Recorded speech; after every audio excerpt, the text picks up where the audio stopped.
Have you ever seen this book or this one? Stay away from both of them. No. I'm kidding. I really am. For those of you guys who don't know, the Enneagram is kind of this new wave of information that is very trendy right now, that people are diving into in an effort to learn more about who they are as individuals. I wouldn't go as far to just say it's a straight up personality test, because I don't think that's what it is. However, it helps to describe patterns that we see in our own lives, in the areas that we're vulnerable, patterns there, in the things that we're passionate about, in the way that we relate to other people. It pretty much just gets down into the nitty gritty of who you are as an individual. This is a very basic, like Ritz cracker basic. Well, maybe a saltine would have been more basic. Now listen, I'm not certified in all things Enneagram. I went to one seminar, have read 2 books, and for about a year have been trying to navigate through it, understand what the heck it is. But your girl is not a professional, okay? If you are really interested in learning more about this topic, don't keep watching this video. No. If you're really interested about diving into what this is, then that's not what this video is about. However, what the video is about my personal experience with this particular seminar that I went to recently, and how I have experienced quite a bit of freedom just in the last couple of days as I've been processing through this information. So if you want to know more about that, great. I walked into the actual seminar knowing that I was an 8 wing 7, okay? On the personality types, the 8 is considered the challenger. I think the 8 probably gets more of a bad rap than any of the other numbers, but that's neither here nor there. A lot of the 8 personality type is very aggressive. It's very take charge, get it done, typically a bit domineering, but extremely passionate, justice driven, protective. There are a lot of great characteristics of the 8. However, women typically don't want to be perceived as an 8 or to know that they have an 8 Enneagram type, because the world considers that type of personality in a woman a word that I won't say. And don't add on top of it that I'm actually a black woman. Listen. So, for a lot of my life, I have experienced conflict, tension, have been considered abrasive and domineering and all these types of things. However, it was really refreshing to know that, 1, it's the way that God has designed me to some degree, but then 2, my life experiences have taught me to value a lot of the things that the 8 values. And then 3, that there's beauty in the way that I've been wired, and I don't have to feel shame or guilt or anger. Well, I'm going to feel anger because that's also my default emotion, but it's neither here nor there. Go read the books. But what's funny is, as we were going through the session, one of the things that they say is the vice of the 8 is the simple fact that 8s are clueless. Listen, I agree. I am often very unaware of the feelings of other people, how I am being perceived by other people. Listen, I have no idea what y'all think of these videos. And what the crazy thing is the personality of the 8 doesn't really care. It's not funny, but it kind of is. I think that we have to work as 8s the most in regard to understanding people.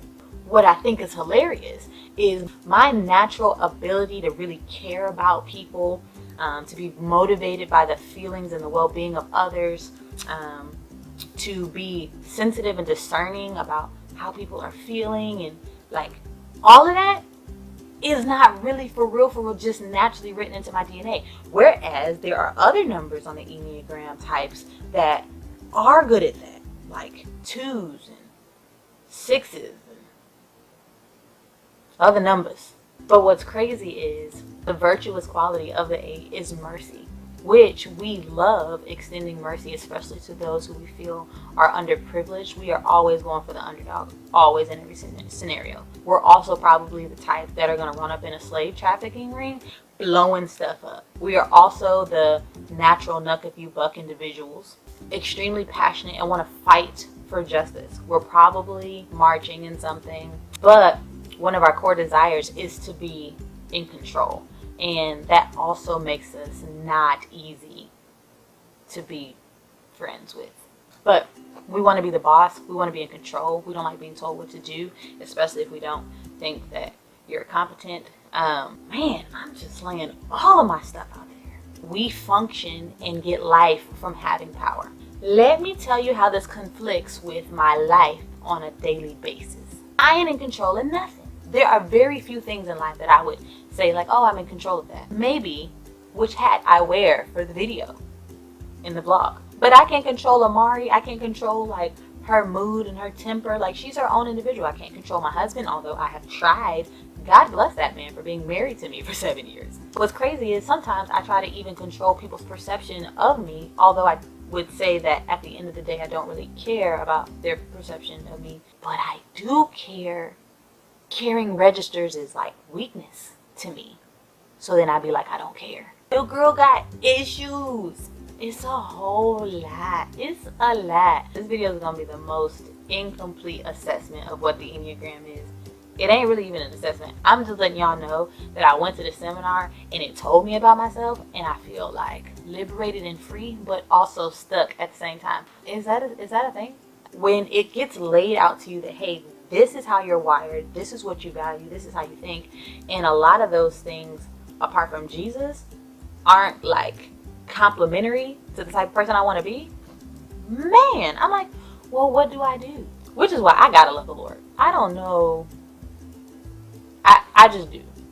I don't know about you, but I have to. His like spirit inside of me makes me a half decent person, y'all. A half decent person.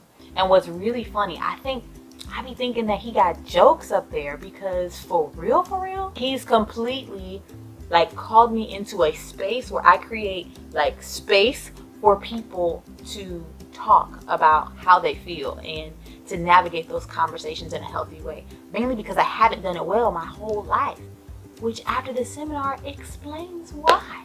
Somebody who got a podcast or who has a platform and who wants to talk to me about being a Black female 8 wing 7 and who likes to talk and share and like put her stuff out there in the streets, listen, we can do it. But I don't know about you. I don't know if in life you have ever felt like, why do I keep getting called this in my relationships with people? Why do people keep telling me that I'm this type of person or that I have these certain tendencies? For me, I've had to get to a space where when somebody has something to say to me that is not as complimentary, instead of doing what I've done in the past and completely like rejecting it, shutting their argument down, proving to them with a list of litigation, styles of arguing.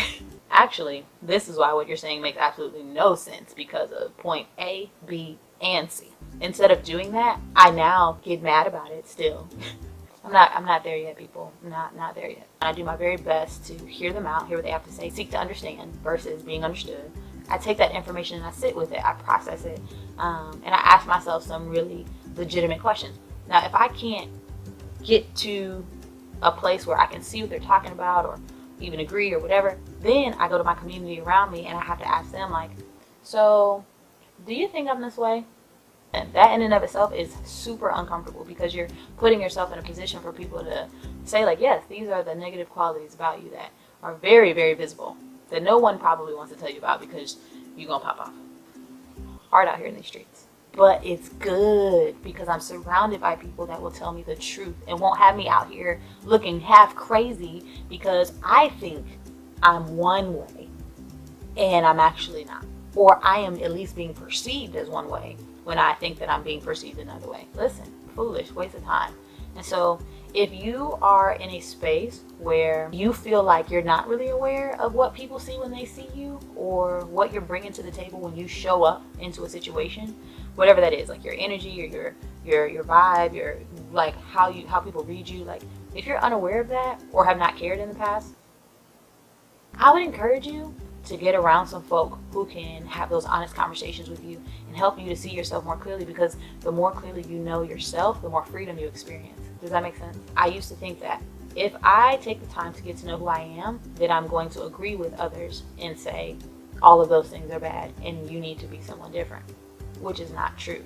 As I've learned more and more about myself and really seen again how God has uniquely wired me, I have experienced more freedom and not in the way of making excuses like, well, this is just how I am, you just don't have to deal with it, but really from a position of, this is who I am, and here are the great qualities about it. But this is also the damage that I can do when I am not operating in love or considering other people well. So don't be afraid of the process of getting to know yourself. Don't be afraid to take an assessment. Don't be afraid to fill out a form, and and don't feel like, oh, it's going to put me in a box and blah, blah, blah, blah, blah. Like, having that information and giving yourself just a starting point for conversation is a great opportunity for growth and health in your own life.